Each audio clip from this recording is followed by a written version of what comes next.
السلام عليكم ورحمة الله وبركاته.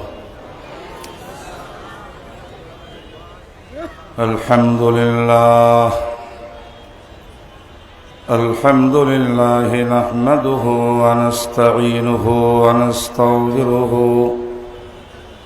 ونؤمن به ونتوكل عليه ونعوذ بالله من شرور أنفسنا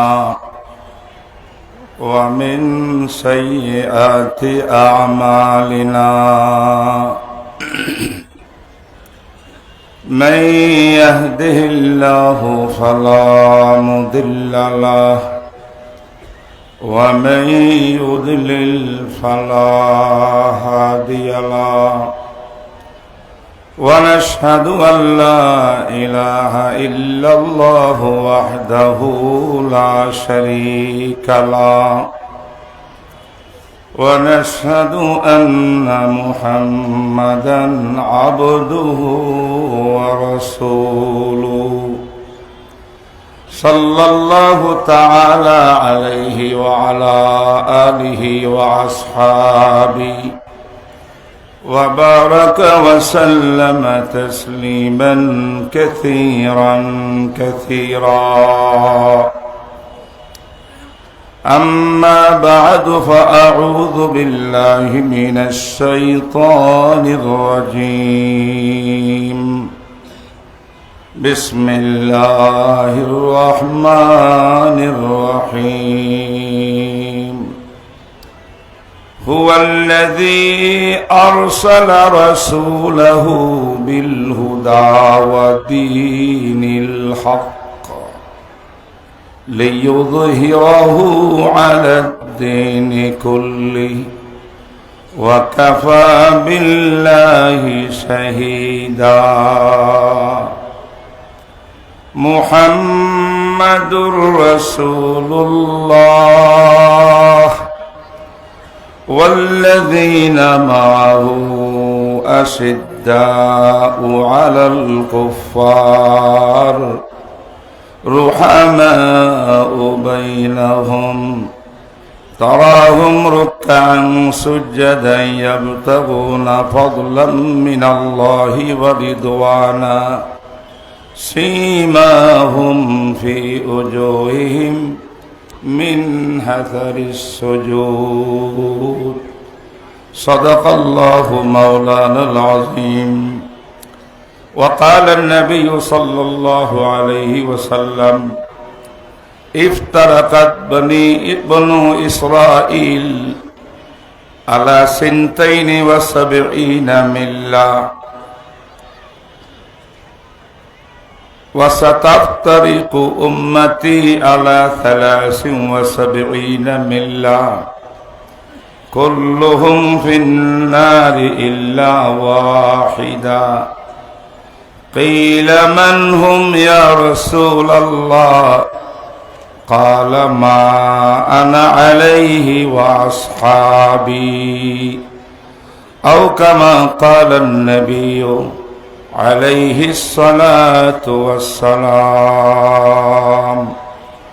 اللهم صل على محمد وعلى آل محمد كما صليت على إبراهيم وعلى آل إبراهيم إنك حميد مجيد.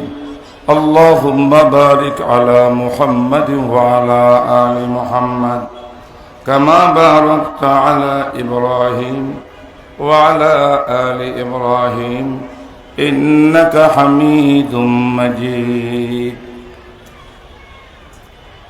الحمد لله رب العالمين.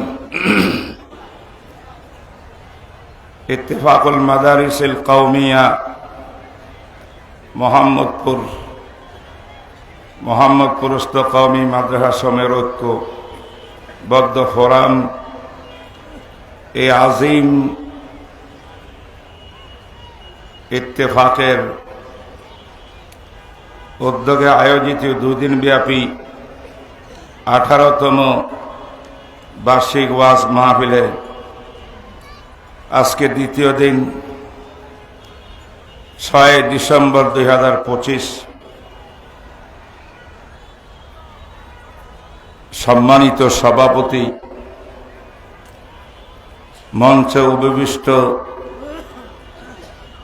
উম্মতের সেরেতাজ ওলামায়ে কেরাম, ডানে বামে সামনে বসা নওজওয়ান উলামা হাজরাত, আজিজ তালাবা এবং আশেপাশের আল্লাহ প্রিয়, দিন প্রিয়, ইসলাম প্রিয় সর্বস্তরের বেরাদারান ইসলাম, আমি আসলে অনেক দূর থেকে আজকে বেশ কয়েকটা প্রোগ্রাম করতে করতে এখানে এসেছি। শরীরে শক্তি নাই, আওয়াজ বন্ধ প্রায়। অনেক দিন পূর্বে এই আজিমুসান মাহফিলে আমার শরীক হওয়ার সুযোগ হয়েছিল। মাঝখানে বিভিন্ন অনেক বছর চলে গেছে, আমার সুযোগ হয়নি। আজকে আপনাদের খেদমতে আমি হাজির হলাম, যেহেতু আজকের এই মাহফিলের কর্ণধার, যাকে কেন্দ্র করে আমাদের এই সমাগম, দেশের ইসলামী আন্দোলনের সিপাহ সালার, খেলাফত মজলিসের আমির হযরতে শেখুল হাদিস রহমতুল্লাহ আলাই কুদ্দুসা সিররুহুর প্রতিচ্ছবি, দুইজন সাহেবজাদা আল্লামা মাহফুজুল হক এবং আল্লামা মামুনুল হক হাফেজাহুমুল্লাহ, তাদের অংশগ্রহণে, তাদের নেতৃত্বে, বিশেষ করে মামুন সাহেবের গুরুত্বপূর্ণ বয়ান শোনার জন্য আমরা সবাই একত্রিত হয়েছি। মাঝখানে কিছু কথা আমাকে বলতে বলা হয়েছে।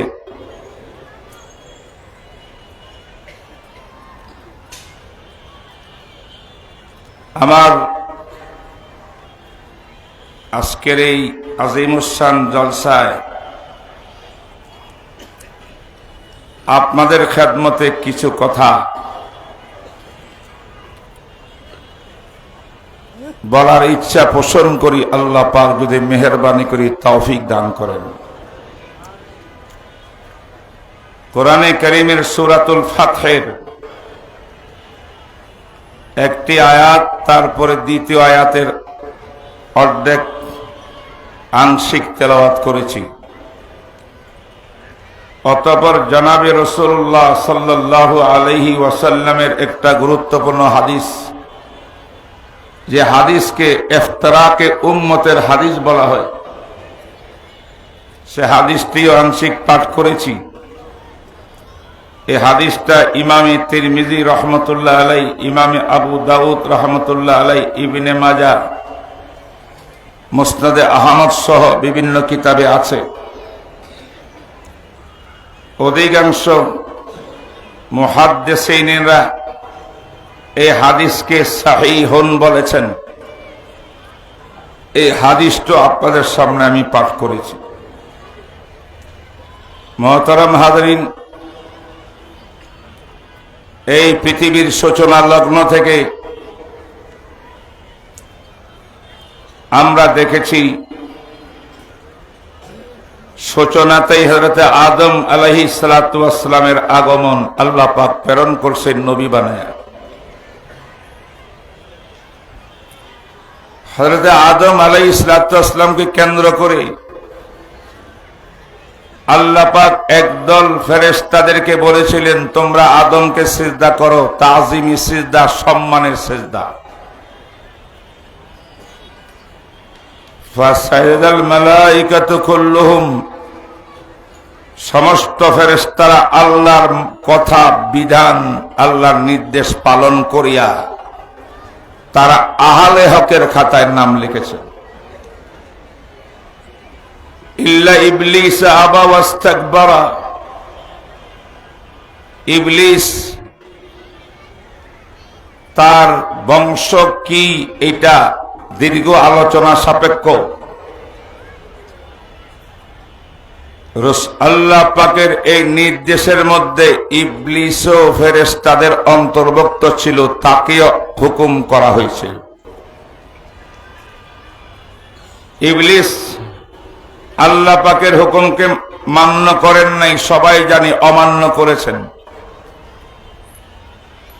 শুধু সিজদা না করলেই তো হইতো, বরং আল্লাহ পাকের নির্দেশ আর আমর নির্দেশের উপরে সে প্রশ্ন তুলেছে,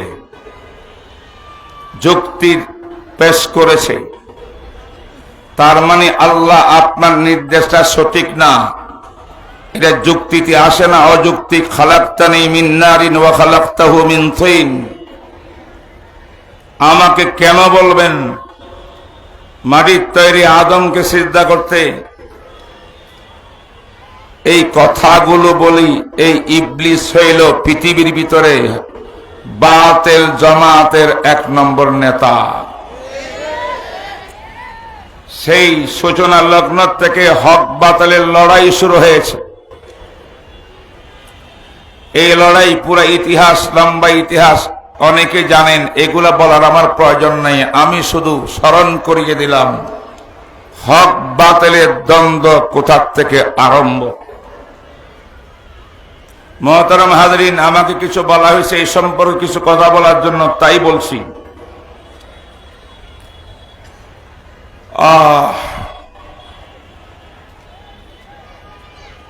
আমরা লক্ষ্য করেছি ইবলিস যে বাতিল পথ গ্রহণ করছে, তার বাতিল হওয়ার মূল প্রেক্ষাপট ছিল সে নস অমান্য করে আকলকে পূজা করেছে, যুক্তিকে পূজা করেছে।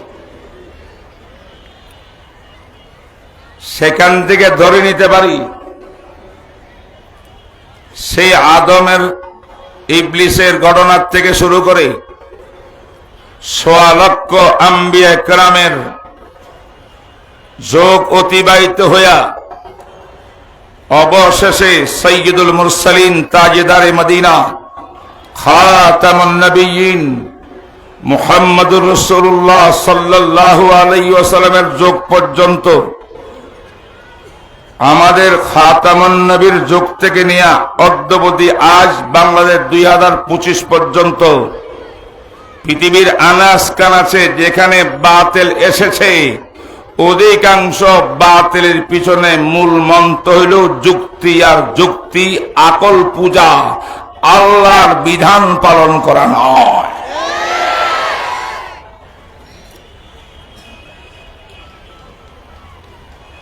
আপনারা জানেন জনাবে রাসূলুল্লাহ সাল্লাল্লাহু আলাইহি ওয়াসাল্লাম, আল্লাহ পাক তাম পৃথিবীকে যখন বাতিলে গ্রাস করে ফেলেছিল, আরব বিশ্বে বাতিল আর কুফর আর শিরিক,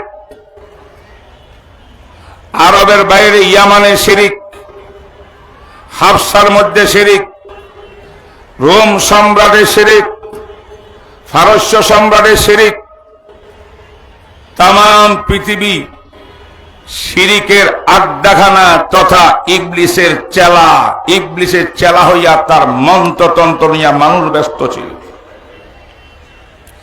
এটা ছিল ঘোর অন্ধকার, বাতিল অন্ধকার, হক হইল আলোকিত। তাই যত অন্ধকার এসেছে, সবচেয়ে বেশি ভয়াবহ অন্ধকার আর বাতিলের যুগ ছিল মুহাম্মদুর রাসূলুল্লাহ সাল্লাল্লাহু আলাইহি ওয়াসাল্লাম যেই যুগে আগমন করেছিলেন, যেই যুগটাকে আইয়ামে জাহালিয়াত বলে, সে আইয়ামে জাহালিয়াতের যুগ। তাই আল্লাহ পাক রব্বুল আলামিন প্রত্যেক যুগেই অন্ধকার সরায়া, অন্ধকারকে বিতাড়িত করে হক আলোকে প্রতিষ্ঠা করার জন্যে অনেক নবী রাসূল প্রেরণ করেছেন।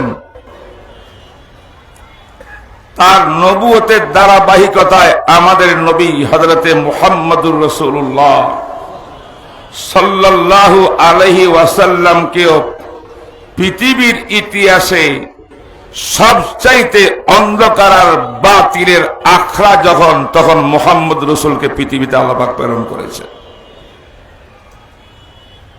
আমরা কি দেখলাম?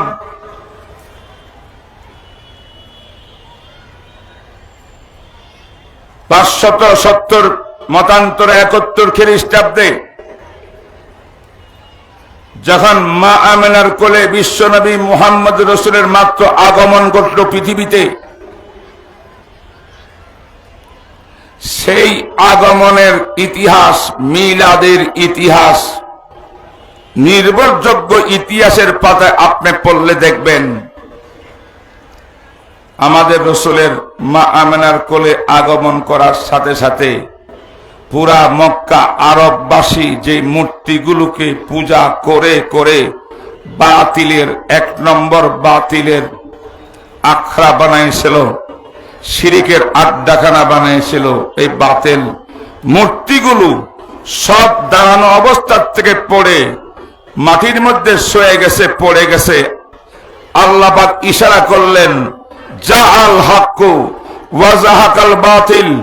আব্দুল্লাহ ছেলে মুহাম্মদ, আমেনার পুত্র মুহাম্মদ সাল্লাল্লাহু আলাইহি ওয়াসাল্লাম, এখন তিনি রিসালাত আর নবুয়ত পাননি, নবী হিসেবে ডিক্লারেশন হয়নি, মাত্র দুনিয়াতে এসেছে শিশু মুহাম্মদ।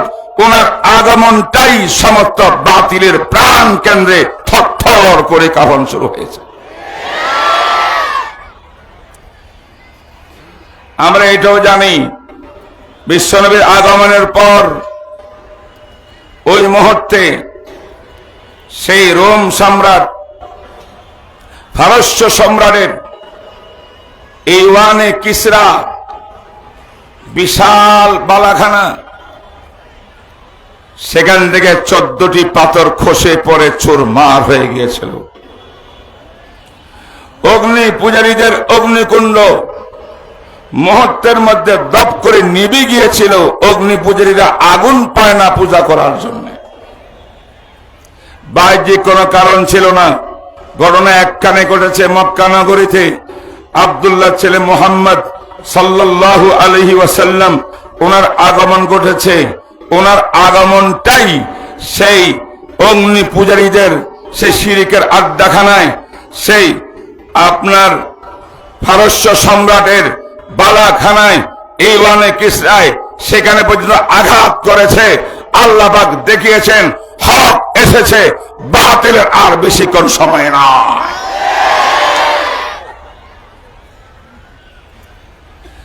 এইভাবে মিলাদুন নবীর সময় যেই ঘটনাগুলো ইতিহাসে মোটা মোটা অক্ষরে লেখা আছে, প্রত্যেকটা চিন্তা করলে দেখবেন আল্লাহর কুদরত।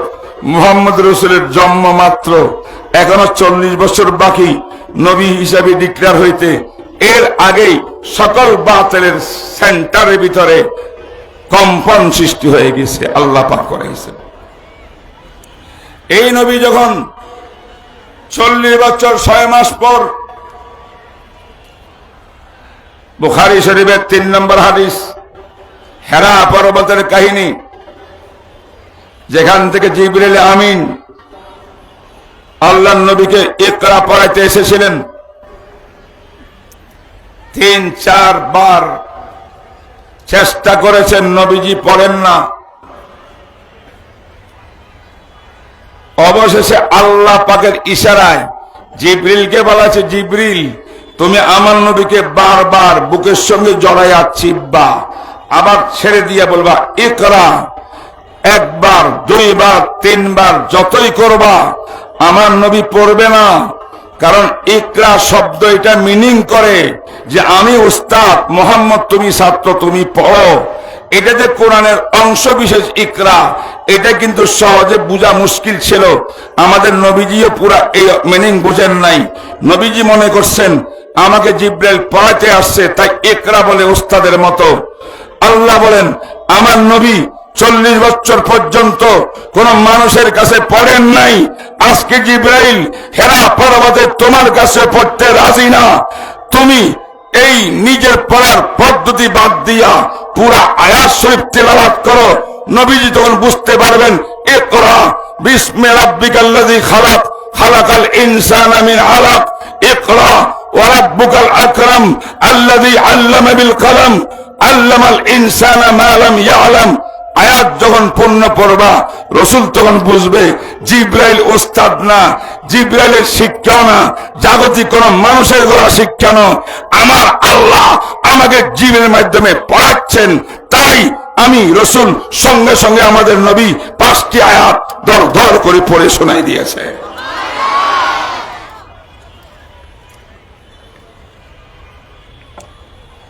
এতে বোঝা গেল হকের জান্ডাবাই হওয়ার জন্য মানুষের গড়া তন্ত্র মন্ত্র শিখিয়া হক প্রতিষ্ঠা করা যায় না। এটা আল্লাহ পাকের মেহেরবানি, ঐশী বাণী, কোরআন সুন্নাহর বাণী আল্লাহর পক্ষ থেকে যখন আসবে সেই আল্লাহর বিধান দিয়ে আল্লাহর দেওয়া শিক্ষা দিয়েই একমাত্র পৃথিবীকে অন্ধকার থেকে দূরীকরণ করে আলোকিত করা যায়।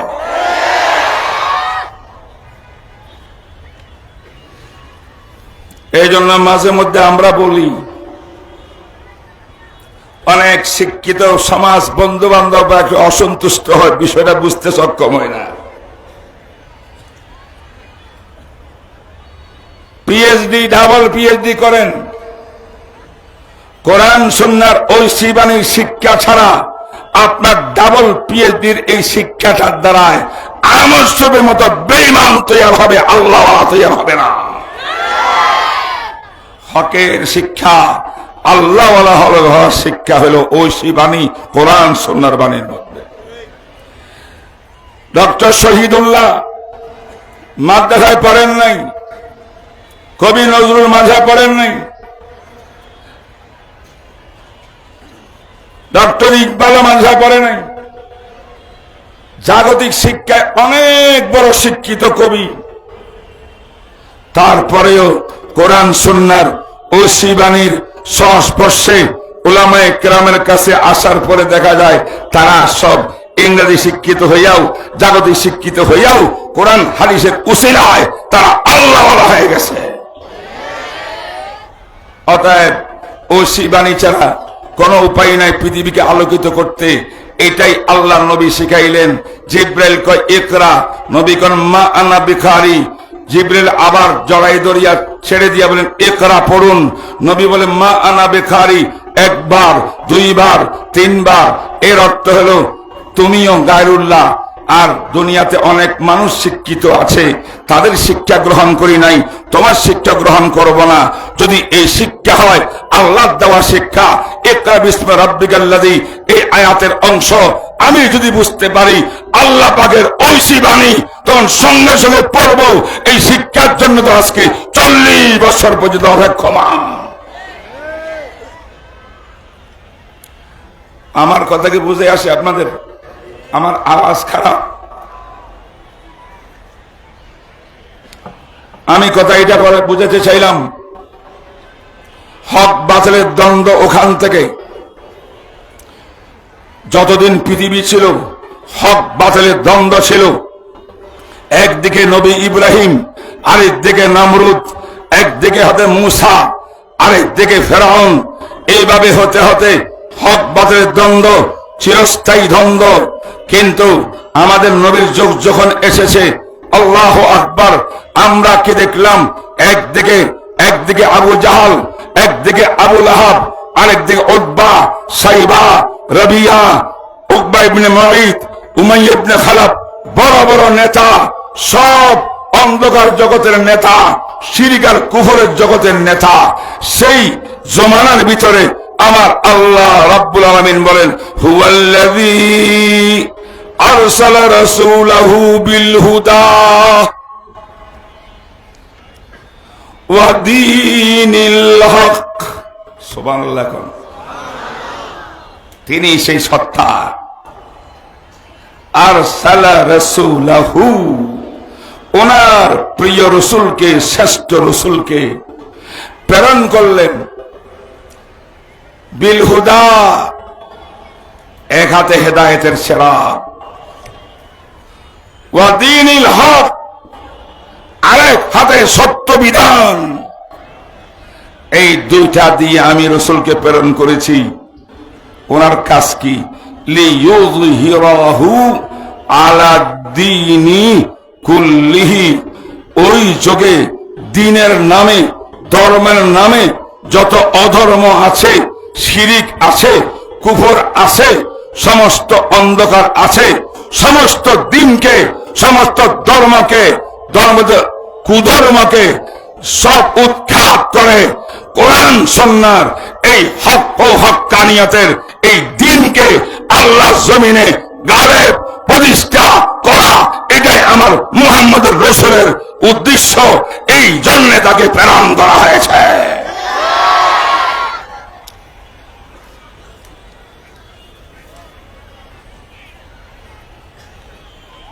এই জন্য বুঝতে পারছেন আপনারা, তাম পৃথিবী, আজকের এই পৃথিবী ১৫০০ বছর থেকে যে পৃথিবী চলতেছে আসতেছে আজকে পর্যন্ত, আল্লাহর শপথ, আল্লাহর শপথ, হক পাবেন একমাত্র নবী মুহাম্মদ রাসূলের শিক্ষা দীক্ষার মধ্যে, কোরআন সুন্নাহর শিক্ষা দীক্ষার মধ্যে, মুহাম্মদ রাসূলের ১৬ লক্ষ সাহাবাদের আদর্শ তরিকার মধ্যে, কোরআন সুন্নাহ থেকে, সাহাবাত থেকে যা কিছু এসেছে, ফুকাহে কেরামের ফিকহের মধ্যে, এই ফকিদের আদর্শের মধ্যে, এদেরকে ফলো করিয়া যারা উলামায়ে কেরাম আছেন, ফুকাহা আছেন, মুফাসসিরিন আছেন, মুহাদ্দিসিন আছেন, আল্লাহর ওলি আছেন, গাউস আছেন, কুতুব আছেন, ওই সমস্ত আল্লাহ ওলি মাইনুদ্দিন চিশতি, খাজা আজমিরি সহ ওই সমস্ত তরিকায় হক রয়েছে। এই তরিকা, এর বাইরে পৃথিবীতে আর কোন হক বলতে কিছুই না।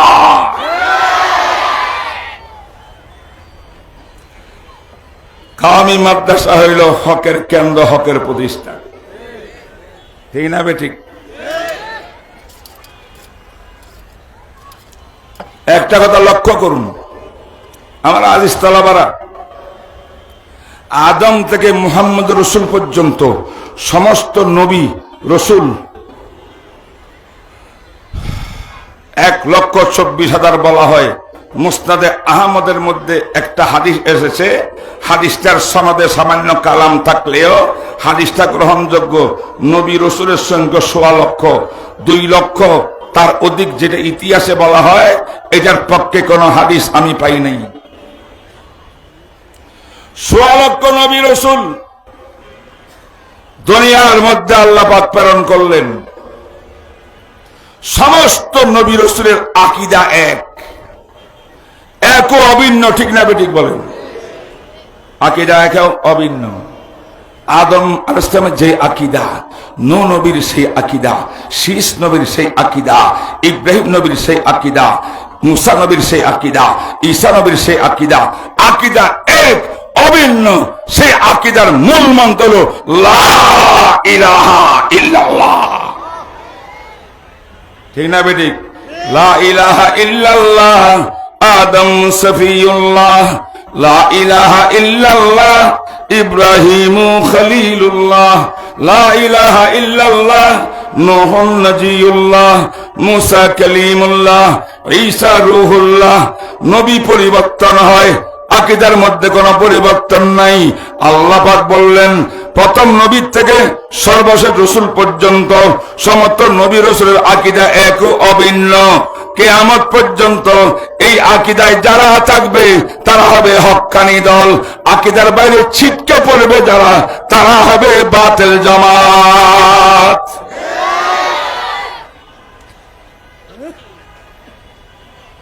কিন্তু আর কি দেখলাম, সমস্ত নবীদের আকীদা এক, শরীয়ত ভিন্ন ভিন্ন, মাসলা ভিন্ন ভিন্ন, ঠিক না বেঠিক বলেন?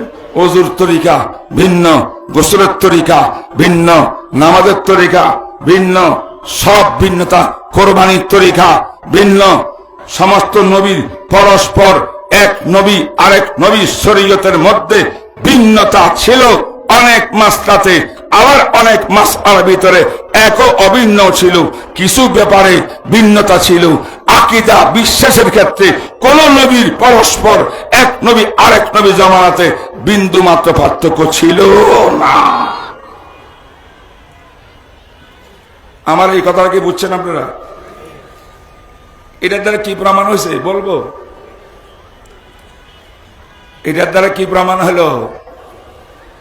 এটার দ্বারা প্রমাণ হইল ফরঈ মাসলা, জুজই মাসলা, ফিকহি মাসলা, কোরআন সুন্নাহর বিভিন্ন ব্যাখ্যার ক্ষেত্রে উম্মতের ভিতরে মতানৈক্য ইজতিহাদি হইতে পারে, দলিল ভিত্তিক ইখতিলাফ হইতে পারে। মূল আকীদা, আবার বলছি, আকীদার ব্যাখ্যা নয়, মূল আকীদার ক্ষেত্রে উম্মতে মুহাম্মদিয়ার মধ্যে কোন ইখতিলাফ হইতে পারবে না। কারণ কি? কারণ হইল সমস্ত নবীদের জন্য আল্লাহ পাক আকীদার ক্ষেত্রে যেমন অভিন্নতা রেখেছেন, মুহাম্মদ রাসূলের উম্মতের মধ্যেও আকীদার মধ্যে অভিন্ন রেখেছেন। হক আকীদা একটাই, হক আকীদা একটাই। নবী নবী পরস্পর যেমন মাসলা মাসালগত ব্যবধান আছে, তেমনি ভাবে নবীর উম্মতের মধ্যে রফিয়াদান নিয়ে মাসলা থাকতে পারে, কেরাত খালফাত ইমাম নিয়ে মাসলা থাকতে পারে, এটা নিয়ে ইখতিলাফ থাকতে পারে। কারণ নবীদের পরস্পর যখন ইখতিলাফ আছে, মতবিরোধ আছে, নবী মুহাম্মদ রাসূলের উম্মতের মধ্যে জুজি ফিকহি মাসলায় ইখতিলাফ থাকবে। এক সাহাবী এমন আমল করছেন, আরেক সাহাবী আরেক রকম আমল করছেন, এক তাবী এমন আমল করছেন, আরেক তাবী ওরকম আমল করছেন। ইমাম আবু হানিফা একরকম আমল করছেন, শাফি আরেক রকমের আমল, মালিক আরেক রকমের আমল, আহমদ বিন হাম্বল আরেক রকমের আমল। আমলের মধ্যে, শরীয়তের মধ্যে ব্যবধান থাকতে পারে আহলে হক হওয়া সত্ত্বেও, কিন্তু আকীদার মধ্যে কারো ব্যবধান।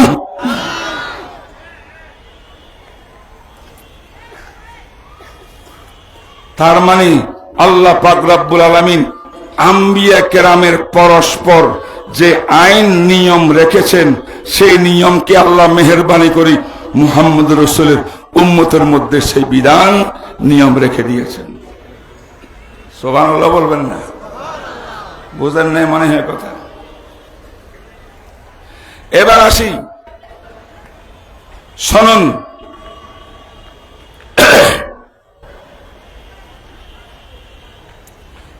হক কাকে বলে, আহলে হক কাকে বলে, বাতিল কাকে বলে, আহলে বাতিল কাকে বলে, জানার দরকার আছে না নেই? আরো জোরে।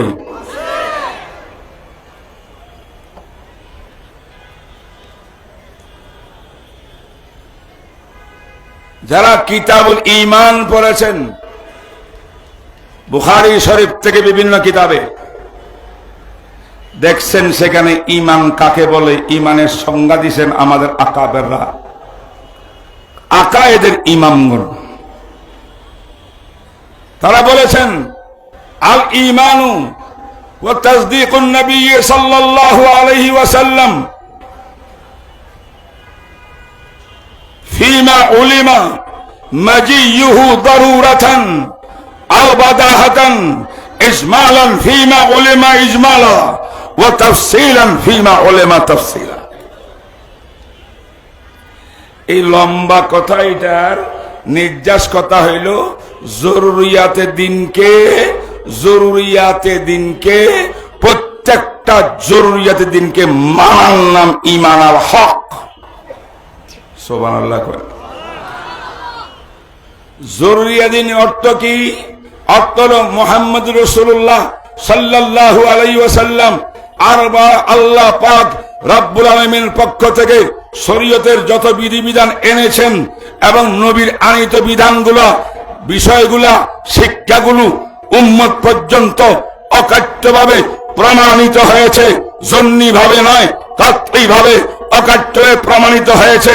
এমন জিনিস, এমন বিধান একটা একটা করে সবগুলো মানার নাম ঈমান। বুঝেন নাই? বুঝেন নাই? কি মানার নাম ঈমান? এটাকে সংক্ষিপ্ত শব্দ হল জরুরিয়াতে দিনকে মানার নাম ঈমান। এই জরুরি দিনকে যারা মানবে তারা হকপন্থী। সুবহানাল্লাহ কয় না? আমি জিজ্ঞাসা করতে চাই, জনাবে মুহাম্মদ রাসূলুল্লাহ সাল্লাল্লাহু আলাইহি ওয়াসাল্লাম আল্লাহ পাকের তাওহীদবাদ, আল্লাহ যে একক, তার কোন সমকক্ষ নাই, লা শারীকা লাহ, এই বিধান আল্লাহর পক্ষ থেকে উম্মত পর্যন্ত আনছেন কি আনেন নাই? আনেন নাই। আপনি লা ইলাহা ইল্লাল্লাহ পাইছেন কোথায়? রাসূলুল্লাহ ইসলামের আনিত বিধানে পেয়েছেন। কথা বলেন না কেন? আল্লাহ পাকের সিফাত গুণাবলী কি কি হবে কোরআন এবং হাদিসের মধ্যে সবকিছু নবী মুহাম্মদ রাসূলের মাধ্যমে উম্মত পর্যন্ত অকাট্যভাবে আসে না নাই? এগুলা মানার নাম ঈমান, মানার নাম হক। দেখেন ইদানিং কালের ঘটনা উদাহরণ দিলে বুঝবেন। এই যে বাউল আবুল সরকার, সে মানিকগঞ্জের এই কুলাঙ্গার আমার আল্লাহর শানে যেই কথাগুলা বলেছে, যেগুলা তার বক্তব্য কোরআন নিয়ে যা বলেছে, আল্লাহর ওয়াহাদানিয়ত নিয়ে বলেছে, আল্লাহ একজন হওয়া ঠিক হয় নাই, 100টা আল্লাহর দরকার ছিল, তখনই আল্লাহর লগে খেলা চলতো। নাউযুবিল্লাহ। সেই বেঈমানে বলেছে আল্লাহ এক মুখে এত কথা বলে 4 কথা বলছে, 4টা মওযু ভিত্তিহীন বানাওয়াত। সে বানাওয়াত জাহেল বলিয়া বলে যে আল্লাহ এক মুখে এত কথা বলে, সে আল্লাহকে মানতে রাজি না, এটা আল্লাহর নাকি মুখ না। নাউযুবিল্লাহ। এই সমস্ত বক্তব্য দিয়া আল্লাহর সিফাতকে অস্বীকার করেছে, আল্লাহর শানে তাওহীন করেছে, আল্লাহকে কটূক্তি করেছে। আল্লাহর শানে এইগুলা যে করে জরুরি দিনকে সে মানে না, জরুরিয়াতের দিনকে সে মানে না। যেই ব্যক্তি জরুরিয়াতকে মানে না, সে মুমিন থাকতে পারে না। তাই সে স্পষ্ট কাফের, কাফের, কাফের, কাফের।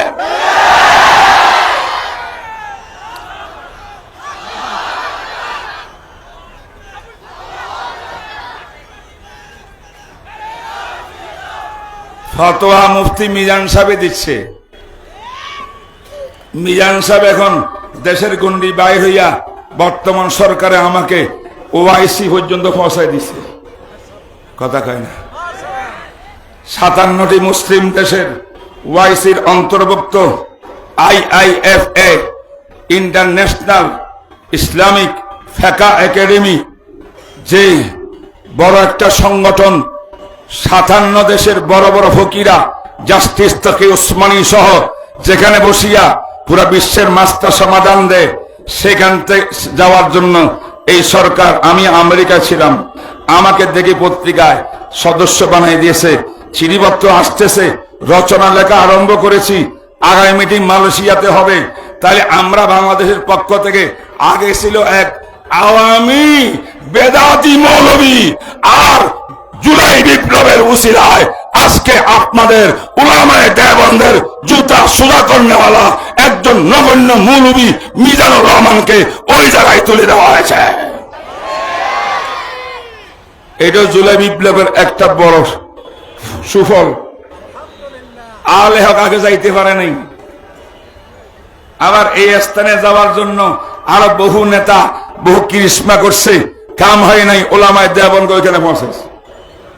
কথা কয় না কেন? তাহলে এখন আমার ফতোয়াটা তো ইন্টারন্যাশনাল ফতোয়া হবে। এই কথাগুলা প্রশংসা করি, আমার পরিচয় দেওয়ার জন্য বলছি না।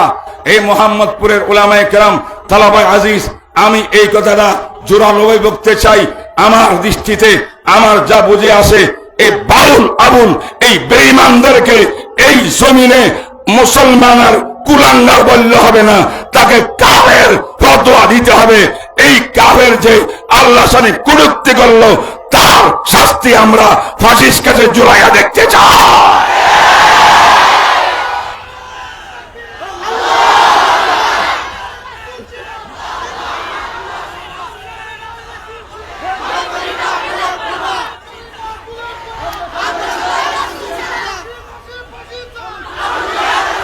আরেকটা মাসালা বলি, আমার এই বাংলাদেশে যে কোনো কাফের শরীয়তের বিচারে কাফের, হিন্দুরাও কাফের, ঠিক না বেঠিক? ইহুদিরা কাফের, খ্রিস্টানরা কাফের, শিয়ারাও কাফের, কাদিয়ানি কাফের, ঠিক না বেঠিক? হিজবুত তাহরীর কাফের, সব কাফের থাকতে পারে। ইসলাম সংকীর্ণ ধর্ম নয়, কিন্তু একটা মানুষ মুসলমান দেশে থাকতে পারে, সে হলো মুসলমান ছিল, মুসলমান দাবিদার, মুসলমানের ঘরে হয়েছে, পীর সাজ্জে, মারফতি গীত গায়, সবকিছু করে, এমন কিছু কথা বলে যার দ্বারা ফতোয়া অনুযায়ী কাফের সাব্যস্ত হয়। কোন মুসলমান যদি ফতোয়া আলাকে কাফের সাব্যস্ত হয়, তার নাম মুরতাদ, মুরতাদ, মুরতাদ। কাফের থাকতে সমস্যা নাই, মুরতাদ থাকতে পারবে না। মুরতাদ ক্যান্সার, কেটে ফেলতে হবে যাতে আর দিকে আক্রান্ত না হয়, ঠিক না বেঠিক বলে? সে কি জরুরি দিকে মানল না অমান্য করলো? অমান্য করলো। সে হকের মধ্যে নাই, বাতিল। বাতিল দুই প্রকার, একটা বাতিল মুসলমান, তারপরে ভেজাল মুসলমান, বাতিল মুসলমান। আরেকটা বাতিল এমন বাতিল যে ইসলামের গণ্ডির বাহিরে কুফরির মধ্যে নিক্ষিপ্ত হয়েছে, কাফের হয়ে গেছে, কাফেরও বাতিল। আর মুসলমান হইয়া যদি আকীদা বিশ্বাসের সঙ্গে সাংঘর্ষিক হয়, সেও বাতিল। কথা বুঝেন? কথা বুঝতে পেরেছেন? বন্ধুরা, মাসলা বুঝাই। বর্তমান পরিবেশের মধ্যে এই কথাগুলা বলা বড় কঠিন। পরিষ্কার আমার আজিজ ছাত্র ভাইরা, তোমরা শোনো, উলামায়ে কেরাম জানেন, তারা আমার মুখাতাব নয়, আমার কাছে এমন কোন এলেম নেই, আলেমদেরকে বলবো। ছাত্র যারা বলতে পারে, সেটা হচ্ছে ঈমানের মূল নীতি হলো 6টা। কয়টা মূল নীতি? কয়টা? আমানতু, হাদিসে জিবরাইল, হাদিসে জিবরাইল, মাল ঈমানু ইয়া মুহাম্মদ। নবীজি বলেন, আল ঈমান আন তুমিনা বিল্লাহ ওয়া মালাইকাতি ওয়া কুতুবিহি ওয়া রাসূলিহি। কয়টা? 6টা উসুল। জানেন না? জানেন কিরা? এই 6টা ঈমানের মৌলিক আকীদাকে যারা মোটামুটি ভাবে মানবে, তার নাম মুসলমান। দৃষ্টি আমার দিকে, ভাই, দৃষ্টি আমার দিকে। কিন্তু এই 6 মূল আকীদার যে বিশ্লেষণ মুহাম্মদ রাসূলুল্লাহ হাদিসের মধ্যে দিয়েছেন, সাহাবায়ে কেরাম তাদের আকওয়ালের দ্বারা দিয়েছেন, যেই বিশ্লেষণ উম্মতের ইজমা বিশ্লেষণ দিয়েছেন, ওই ব্যাখ্যার বিরুদ্ধে গেলে সেই ব্যক্তি মুসলমান হইল বেজাল মুসলমান। মুসলমান কয় প্রকার? কথা কয় না, ভয় লাগে। আমাদের কথা, আকীদা কথা, কোরআন হাদিসের কথা বলতেই হবে আমাদের, ঠিক না বেঠিক? 6 আকীদাকে মোটামুটি ভাবে যে মেনে নিয়েছে, সেই ব্যক্তি কুফরির জায়গা থেকে ইসলামে প্রবেশ করেছে। কিন্তু এই 6 আকীদার বিস্তারিত বিশ্লেষণ ব্যাখ্যা, যেই ব্যাখ্যা কোরআনে পাওয়া যায়, যে ব্যাখ্যা মুহাম্মদ রাসূলের হাদিসে পাওয়া যায়, যে ব্যাখ্যা সাহাবায়ে কেরামের সিরাত আদর্শের মধ্যে পাওয়া যায়, যে ব্যাখ্যার উপরে উম্মতে মুহাম্মাদিয়ার আহলে হকের ইজমা ঐক্যমত, ওই অনুযায়ী 6 আকীদাকে মানার নাম আহলে সুন্নাত ওয়াল জামাত। যদি কেউ এই ব্যাখ্যা অমান্য করি মন গড়া ব্যাখ্যা দেয়, সে আহলে সুন্নাত ওয়াল জামাত নয়, হে বাতিল মুসলমান। এবার বুঝতেছেন হক মুসলমান কারা?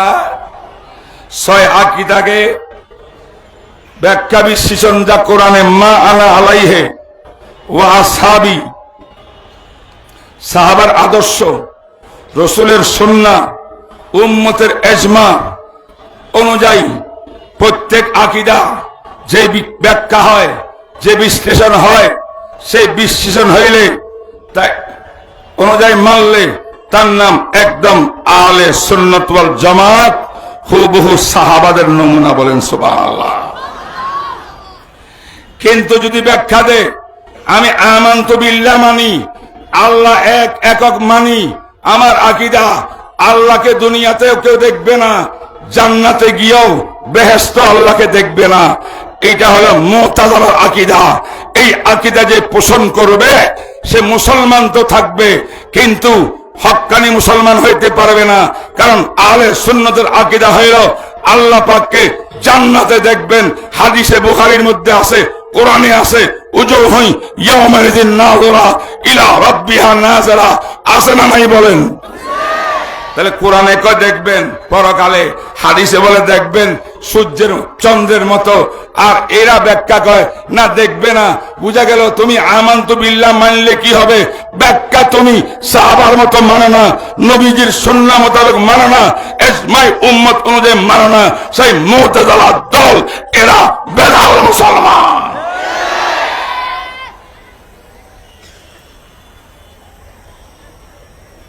কত বাতিল দুনিয়াতে সৃষ্টি হয়েছিল, ইতিহাস পড়ুন। জনাবে রাসূলুল্লাহ সাল্লাল্লাহু আলাইহি ওয়াসাল্লাম কুফরি তাগুতি শক্তিকে নিষ্পিষিত করে তাওহীদের ঝান্ডা উড্ডীন করেছিলেন। লা ইলাহা ইল্লাল্লাহ মুহাম্মাদুর রাসূলুল্লাহ, মানব আমি এক আল্লাহকে, আমার হায়াত, আমার মউত, আমার জীবন, আমার মরণ সবকিছু আমার আল্লাহর হাতে, আমি বিধান মানব আল্লাহর দেওয়া বিধান, আমি আল্লাহর বিধান ছাড়া কোন গায়রুল্লাহর বিধান মানব না। এটা আহলে সুন্নাত ওয়াল জামাতের আকীদা। বিধান কার মানবেন? কার বিধান মানবেন? কার আহকাম মানবেন? মসজিদের ভিতরে আহকাম কার? আল্লাহ পাকের। আমার পরিবারের ফ্যামিলিতে বিধান মানব কার? আল্লাহ পাকের। পিতা মাতার হক আদায় করতে গেলে বিধান মানব আল্লাহ পাকের। স্বামী স্ত্রীর হক অধিকার পালন করতে গেলে বিধান কি কি আছে মানব আমার আল্লাহর বিধানকে।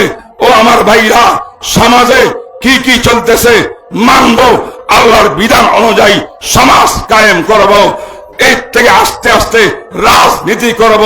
রাজনীতি করলে আল্লাহর বিধান মতো রাজনীতি করব, গায়রুল্লাহর বিধান মতো মুসলমান রাজনীতি করতে পারে না। কথা আকীদার বিধান মানবের কাজ। শুধু ঘরে ঘরে মসজিদে সুন্নতের নামাজ, বাইরে গোশ খাবে, দুর্নীতি করবে, কথা কয় না, সুদের কারবার করবে, এদিকে আল্লাহর বিধান মানা হয়েছে। বিধান মানব কার? ব্যক্তিগত জীবনে বিধান মানব আল্লাহর, পারিবারিক জীবনে বিধান মানব আল্লাহর, সামাজিক জীবনে বিধান মানব আল্লাহর, বিজনেস সেক্টরে বিধান মানব আল্লাহর, এবং ব্যাংকিং সেক্টরে বিধান মানব আল্লাহর, অর্থনীতির সেক্টরে বিধান মানব আল্লাহর, রাজনীতির সেক্টরে বিধান মানব আল্লাহর, রাষ্ট্রনীতি সেক্টরে বিধান মানব আল্লাহ। কথা বুঝেন নাই?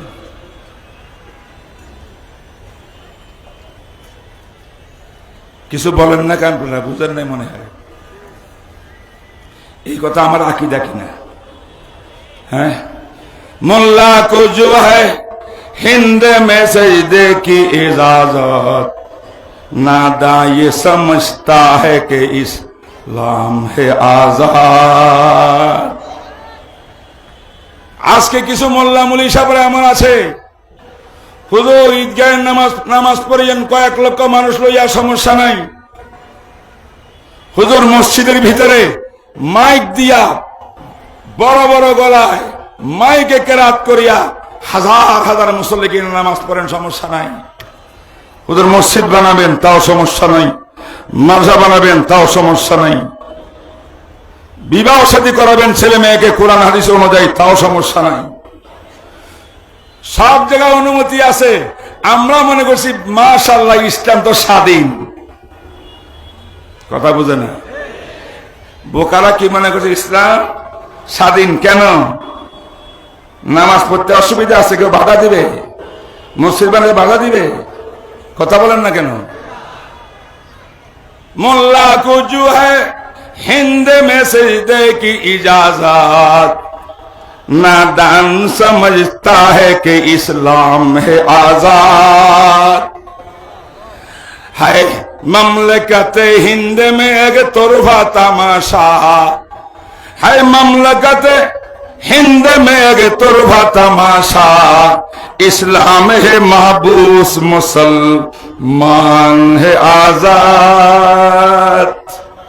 বুঝে না, ছাত্ররা বুঝে না, তোমরা বুঝো নাই, বুঝে নাই। ডক্টর ইকবাল কি বলে, তোমরা এই বাহ্যিক কিছু কাজকর্ম বুক ফুলাইয়া কথা বলতে পারি, আমরা মাহফিল করতে পারি, তাফসীর মাহফিল, সম্মেলন, যা ইচ্ছা তা করতে পারি, কোনো বাধা নাই, কোনো বাধা নাই। আমরা ইসলাম স্বাধীন হয়েছে, নো নো, ইসলাম স্বাধীন হয়েছে না। ইসলাম এখনো মাদ্রাসার ভিতরে বন্দী, ইসলাম মসজিদের মধ্যে বন্দী, পারিবারিক জীবনে ইসলাম বন্দী, রাষ্ট্রীয় জীবনে ইসলাম যতক্ষণ বাস্তবায়ন হবে না ততক্ষণ ইসলাম স্বাধীন হবে না, হবে না, হবে না।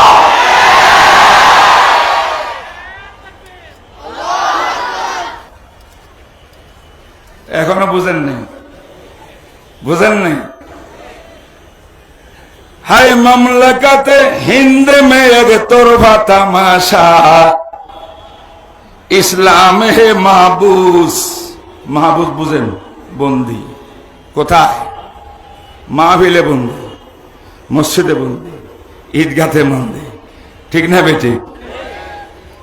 मुसलमान है आजाद, मुसलमान स्वाधीन, মুসলমান মুসলমান নামদারি হইয়া সেই বলে এই দেশে সুদী ব্যাংক চলতে কোনো অসুবিধা নাই, সুদ খাইতে কোনো সমস্যা নাই, ঘুষ খাইতে সমস্যা নাই, দুর্নীতি করতে সমস্যা নাই। যার শক্তি নিরীহ মানুষকে যা ইচ্ছা তা করতে পারবে, শক্তি প্রয়োগ করিয়া নিরীহ মানুষের জুলুম করতে সমস্যা নাই। এটাই সিস্টেম, এটাই সিস্টেম, এটাই সিস্টেম।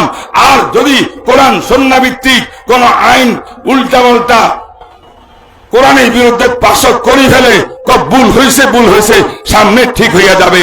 এইভাবে চলতে পারে না।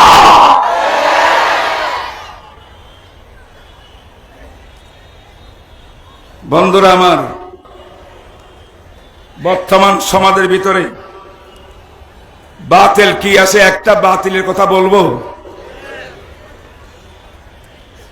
আমরা তো আজকে মনে করি জুলাই বিপ্লবের ধারায় ১,৫০০ ছাত্র তলাবা উলামায়ে কেরামের বুকের তাজা রক্তের বিনিময়ে আমরা অনেক কিছু পেয়ে গেছি, আমরা সুফল পেয়ে গেছি অনেক। এটা অনেকে মনে করেন সত্যি পাইছি আমরা। কিছু কিছু সুফল এমন আছে যেটা এখন আমরা জানি না। সেটাকে জানেন? আল্লাহু আকবার। আমাদের বাংলাদেশে ব্যাংক, ইসলামী ব্যাংক কতগুলো আছে না নাই? এই আমার ভাইরা, বর্তমান বাংলাদেশে ৪২টা ব্যাংক আছে ইসলামী ব্যাংক। কিছু ব্যাংক পরিপূর্ণ ইসলামী, আর কিছু বিন্দু ইসলামী, কাউন্টার ইসলামী, এরকম ৪২টা ব্যাংক আছে। প্রত্যেক ব্যাংকে শরিয়া বোর্ড আছে। জুলাই বিপ্লবের আগ পর্যন্ত ইসলামী ব্যাংকগুলোর ভিতরে ব্যাংক কর্তৃপক্ষ যাহা ইচ্ছা তাহা করত। শরিয়া বোর্ডের ওলামারা নিষেধ করলে মানত না। 2 পয়সা ওলামার মৌলবীর দাম নাই ব্যাংকের ভিতরে, নাম দিয়েছে ইসলামী ব্যাংক। এবং বাংলাদেশ সরকার, বাংলাদেশ ব্যাংক, যেটা বাংলাদেশের সেন্ট্রাল ব্যাংক, এই সেন্ট্রাল ব্যাংকের সঙ্গে সুদের কারবার করতে হইতো, তাকে কিছু বলা যাইতো না। তারা বলে আমরা বুঝি না, রাষ্ট্রীয় আইন মোতাবেক ব্যাংক চালাইতে হবে, আমাদের আইন যেটা আছে সেটা ফলো করতে হবে। যদি বলতো ইসলামী ব্যাংক বলেরা বা ইসলামী তরিকা এটা হয় না, তো সেটা আপনারা বুঝবেন। এই সেই করিয়া ইসলামী ব্যাংকের ৯০০ করিয়া চালানো হইতো। এই জুলাই বিপ্লবের পরে আপনারা জানেন না, ইদানিং কালেও আলহামদুলিল্লাহ আমি কয়েকটা ব্যাংকের সদস্য হয়েছি, আমার সব জানা হয়ে গেছে। আমি পড়াশোনা করেছি, আমি দেখেছি বাংলাদেশ ব্যাংকে, ইসলামী ব্যাংকে পরিচালনা করার জন্য আলাদা একটা বিভাগ খোলা হয়েছে। উলামায়ে কেরাম 2 জন কওমি আলেমকে সেখানে দায়িত্বরত করে দেওয়া হয়েছে। এবং সার্কুলার জারি হয়েছে, যেই কোন ব্যাংকের শরিয়া বোর্ডের উলামায়ে কেরামকে শুধু খাওয়াইয়া দাওয়াইয়া পয়সা করে দিয়া বিদায় করলে চলবে না, তাদের কথা মানতে হবে। যদি কোন ব্যাংক তাদের নির্দেশ অমান্য করে, এটা আপিল করে, মামলা করে, ব্যাংক ক্যান্সেল হয়ে যাবে। অতএব উলামায়ে কেরামের সিদ্ধান্ত বাদ দিয়া একটা ইসলামী ব্যাংক সামনে চলতে পারবে না। আমি মনে করি এই বিজয় ছিনিয়ে আনছি আমরা জুলাই বিপ্লবের পরে আজকে যেমন মুখ ফুলাইয়া কথা বলি, আজকে আমাদের ইসলামী অর্থনীতির সেক্টরেও অনেক বড় বিজয় এসেছে। এইগুলো আমি কিছু আউট করলাম, প্রকাশ করলাম। দোয়া করেন আমাদের ইসলামী ব্যাংকগুলো যেন 100% ইসলামী ব্যাংক করার আইন পাস হয়ে যায়। এক বাতিলের কথা বলবো। এই বাতিলের নাম হইল আল মুতাজাদ্দিদুন। এটা আধুনিক ইসলামীকরণ, অর্থাৎ ১৫০০ বছরের ইসলাম চলবে না, বর্তমান ইসলামকে তারা মডেলাইজ করবে। নাউযুবিল্লাহ বলে না। তারা বলেছে কোরআন ভালো, কোরআন মানি, কিন্তু হাদিস মানা মুশকিল। কেন? হাদিস মানলে হাদিস অনুযায়ী কোরআনের ব্যাখ্যা করতে হবে। হাদিস অনুযায়ী কোরআনের আয়াতের ব্যাখ্যা করলে ইউরোপও নিবে না, আমেরিকাও নিবে না, কোন বেঈমান মাগরিব পাশ্চাত্যবাদরা নিবে না, পশ্চিমারা নিবে না। পশ্চিমাদের সঙ্গে আমাদের বন্ধুত্ব করতে হলে কোরআনের অবব্যাখ্যা করে করে তাদের পাচারা গোলাম হইতে হবে বলে নাউযুবিল্লাহ। এদের নাম মুনকিরিন হাদিস। ये संग गरा जो हायल है रास्ते से हटा कर दम लेंगे। এই বেঈমানরা বলে এই হাদিসকে রাস্তা থেকে সরাইতে হবে, হাদিস মানলে কিন্তু ইসলামের কোনো অবব্যাখ্যা দেওয়া যাবে না। যেমন আমি একটা উদাহরণ দিই, কষ্ট হচ্ছে আপনাদের। আল্লাহ পাক বলেছেন আহাল্লাল্লাহুল বাইআ ওয়া হারামা রিবা। কোরআনের মধ্যে আছে না নাই?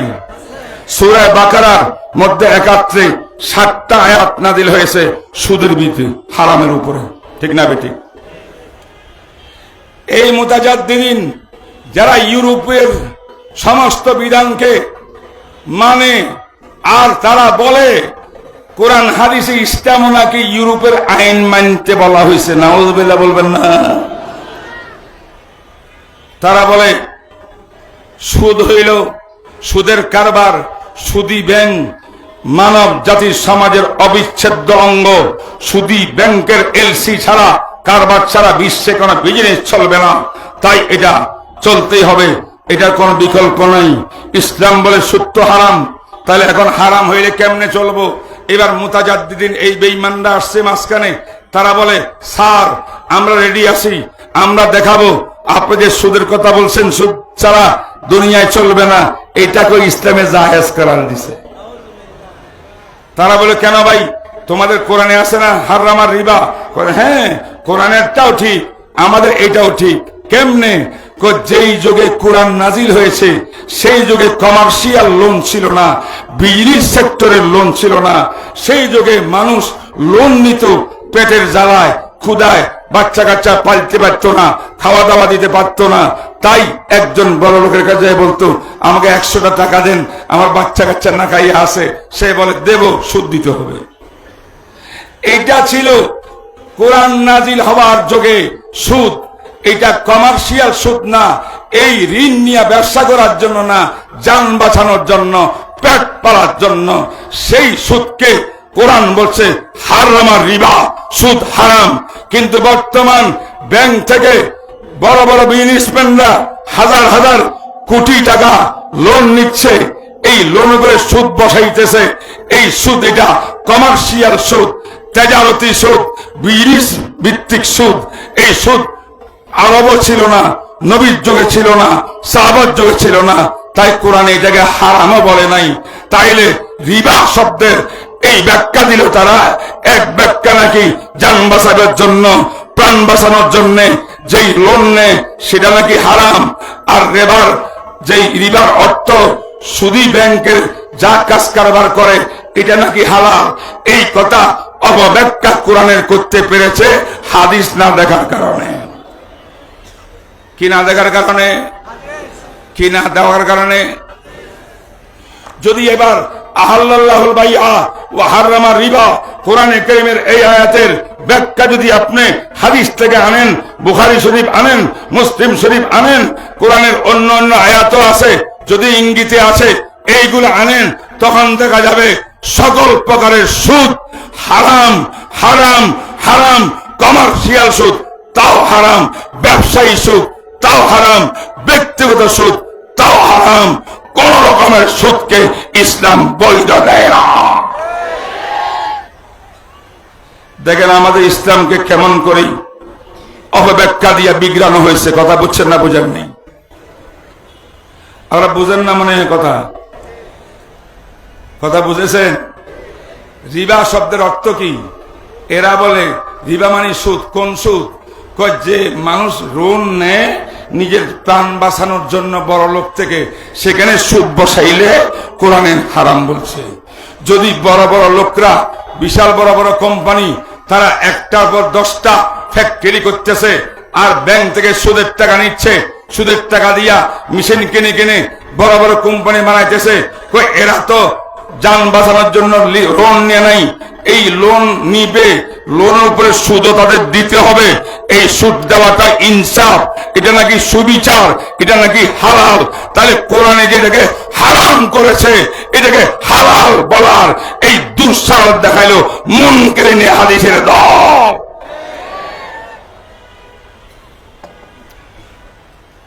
সাবধান থাকতে হবে কিনা বলেন?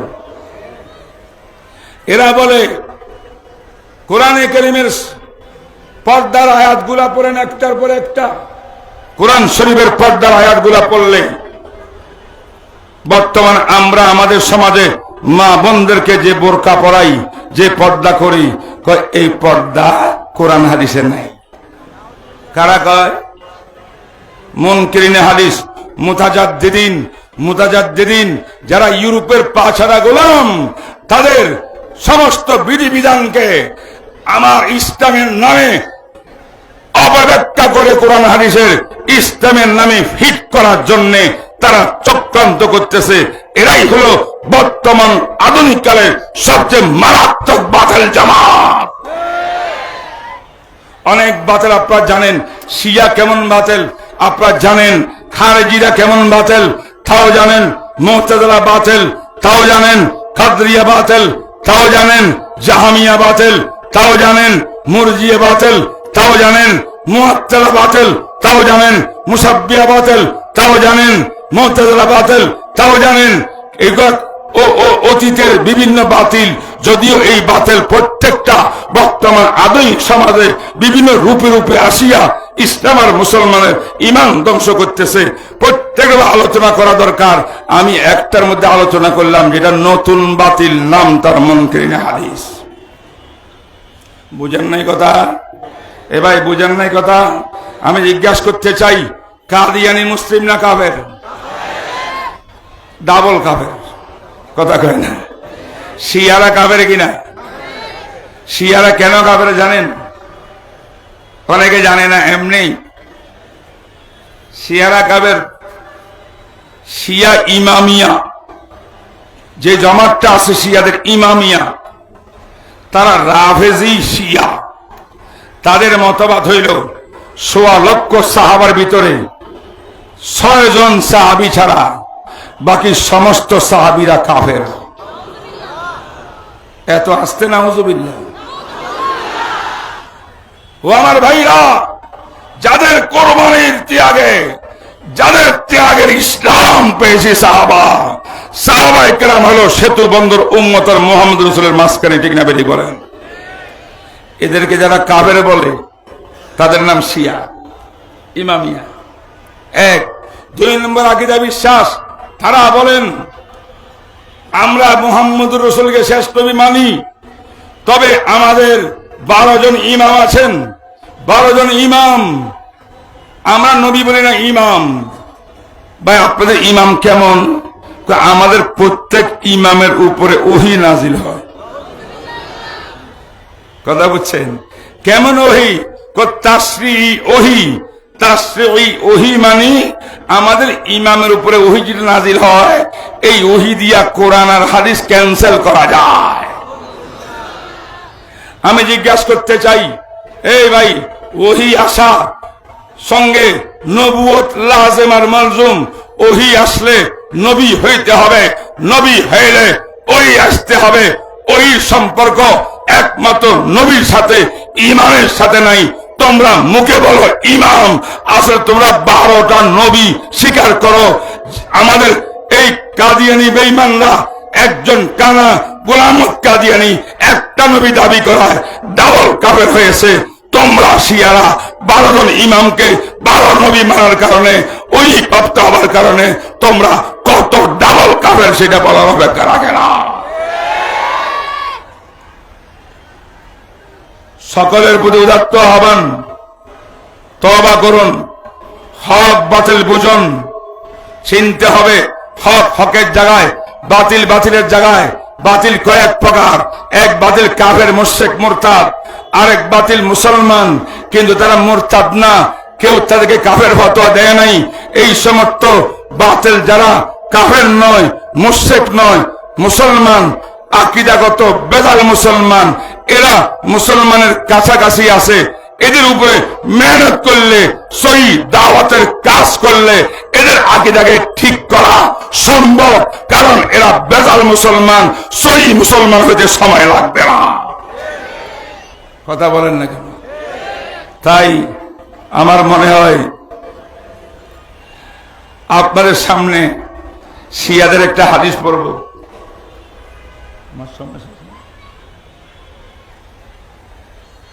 আল্লামা ইবনে হাজার আসকালানী ফাতহুল বারী এখানে লিখেছেন, শিয়ারা বলেন, কালান নবী সাল্লাল্লাহু আলাইহি ওয়াসাল্লাম আনা মদিনাতুল ইলমি ওয়া আলিয়ুন বাবুহা। আমি নবী হলাম ইলমের শহর, এই শহরের সিটির মেইন গেট আলী, তাই নবীর পরে আলী খলিফা হবে, 3 খলিফা এরা। গাসেব নাউজুবিল্লাহ। এটাও শিয়াদের আকীদা। আবু বকর বাতিল, ওমর বাতিল, গালি দেয় তারা। ওসমান বাতিল, 1 নম্বর খলিফা আলী। দলিল, আর রাসূল বলছেন আমি শহরের ইলমের শহর, আলী হলেন এই শহরের মেন গেট।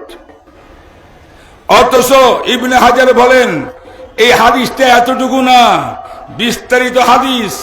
সব শিয়ারা বাদ দিয়েছে, লা তাকরাবুস সালাত ওয়া আনতুম সুকারা নাই, এরকম। আসল হাদিস হলো রাসূল বলেন আনা মদিনাতুল ইলমি, আমি ইলমের শহর, ওয়া আলী ওয়া আবু বকরিন আসাসুহা, আবু বকর ইবনে সিদ্দিক তিনি হলেন এই শহরের ফাউন্ডেশন। আনা মদিনাতুল ইলমি ওয়া ওমরু সাকফুহা, ওমর ইবনে খাত্তাব আকাশের উপরে ছাদ। আর আনা মদিনাতুল ইলমি, এই ইলমের ওসমানু জিদারুহা, ওসমান হলো দেয়াল। আনা মদিনাতুল ইলমি ওয়া আলিয়ুন বাবুহা, আলী হলেন গেট। কটা কথা হয়েছে? 4টা। আমি ইলমের শহরে, আবু বকর সিদ্দিক এই শহরের কি ফাউন্ডেশন। সুবহানাল্লাহ বলে না? ফাউন্ডেশন বড় না দরজা বড়? আর ওমর সাত ফিটায় না, কি বলেন, সাত বড় না দেয়াল দরজা বড়? ওসমান জেদারুহা, ওয়াল। বাকি কি আছে? গেট একটা বাকি, দরজা। তিনি আলী। তাহলে এই হাদিসের মধ্যে 4 খলিফার আপনার স্থান। আবু বকর সিদ্দিক 1ম খলিফা, ওমর 2nd খলিফা, ওসমান 3 নম্বর খলিফা, আলী 4 নম্বর খলিফা। এটা সুস্পষ্ট আছে, কোরআনও আছে। মুহাম্মদুর রাসূলুল্লাহ ওয়াল্লাযিনা মাহু আশিদ্দাউ ওয়াল্লাযিনা মাহু বলিয়া আবু বকর সিদ্দিক উদ্দেশ্য, আশিদ্দাউ আলাল কুফার বলিয়া ওমরে ফারুক উদ্দেশ্য, রোহামাউ বাইনাহুম বলিয়া ওসমান উদ্দেশ্য, আর তারাহুম রুকান সিজদার জায়গায় দাগ পড়ে যায় এটা বলিয়া আলী ইবনে আবি তালেব উদ্দেশ্য। মুহতারাম হাজরিন, আসুন সকল ব্যাপারে হক না হক, হক বাতিল 100% বুঝে শুনে এরপরে হকের সঙ্গে হকের মুআমালা, বাতিলের সঙ্গে বাতিলের মুআমালা। বাতিল যদি কাফের হয়, মুশরিক হয়, তার সঙ্গে কুফর আর মুশরিকের মুআমালা। বাতিল যদি বেদাল হয়, তাহলে বেদালকে হয়তো বাদ দিতে হবে, নাহলে ইসলাহ আর সংশোধন করতে হবে। কারা কারা তো এর হাত তুলে দেখান ইনশাআল্লাহ। আল্লাহু আকবার। আমার টাইম শেষ। আমার মনে হয় আমাদের মর্দে মুজাহিদ আসতেছেন, এখন আপনারা শুনবেন বিস্তারিত। মনের খোরাক মামুন সাহেব জিন্দাবাদ। ওয়া আখিরু দাওয়ানা আলহামদুলিল্লাহি রাব্বিল আলামিন।